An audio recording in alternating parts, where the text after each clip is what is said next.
News super one, सत्याचा बुलंद आवाज। अशाच ताज्या महत्त्वपूर्ण घडामोडी बघण्यासाठी सबस्क्राइब करा न्यूज सुपर वन। संगमनेर नगरपालिका निवडणुकीत माजी मंत्री बाळासाहेब थोरात आणि आमदार सत्यजित तांबे यांच्या नेतृत्वाखालील संगमनेर सेवा समितीने अभूतपूर्व यश संपादन करत नगरपालिकेवर निर्विवाद वर्चस्व प्रस्थापित केलंय। नगराध्यक्षपदासाठी उमेदवार असलेल्या मैथिली तांबे यांनी तब्बल 16,644 मतांनी प्रतिस्पर्ध्यांचा पराभव करत विक्रमी विजय नोंदवलाय।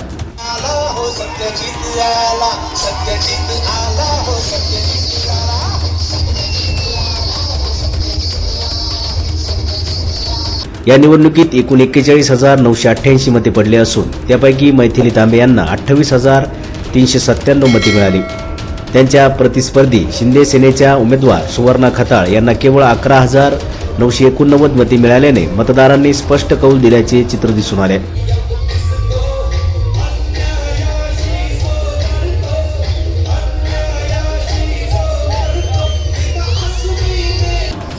नगराध्यक्षपदासह नगरसेवकांच्या निवडणुकीतही थोरात तांबे गटाने वर्चस्व राखले।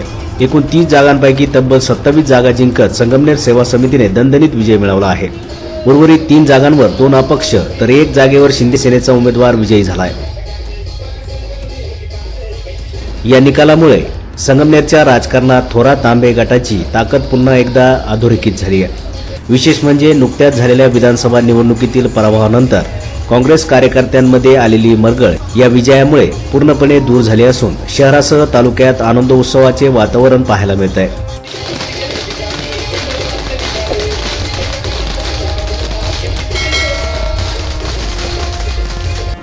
विजयाच्या घोषणांबरोबरच फटाके, ढोल ताशे आणि अभिनंदनाच्या फलकांनी संगमनेर शहर जल्लोषात न्हावून निघाले आहे।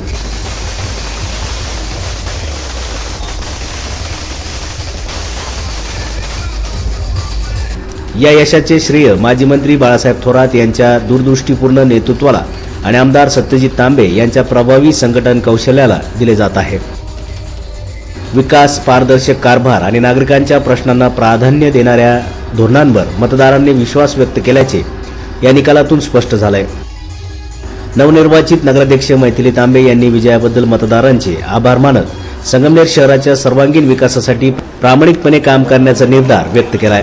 आगामी काळात शहरातील पायाभूत सुविधा, स्वच्छता, पाणी पुरवठा, रस्ते आणि नागरी सुविधांवर विशेष भर दिला जाईल असा विश्वासही त्यांनी व्यक्त केलाय।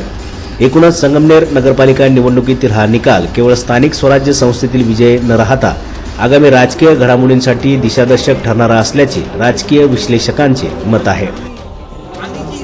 न्यूज सुपर वन साठी दिनेश बांगर, संगमनेर।